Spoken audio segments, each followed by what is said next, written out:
for your time. Let's begin the interview with a short introduction from you. Thank you for having me today. My name is Saskia Denovica and I am a student with a strong interest in communication and public service. I am a disciplined person, adaptable, and always eager to learn new things. Why are you interested in working at this company? I am interested in this job because it aligns with my interests and abilities. I see this position as an opportunity to grow while making a positive contribution. Where did you find information about this vacancy? I learned about this job vacancy from social media and information shared by a friend. After reading the job description, I felt that the position fit me very well. What could you say is your biggest weakness and your strength?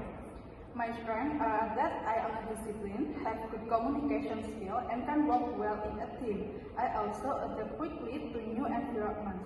As for my weakness, I sometimes focus too much on the tasks, but I am learning to manage my time and priorities to stay efficient.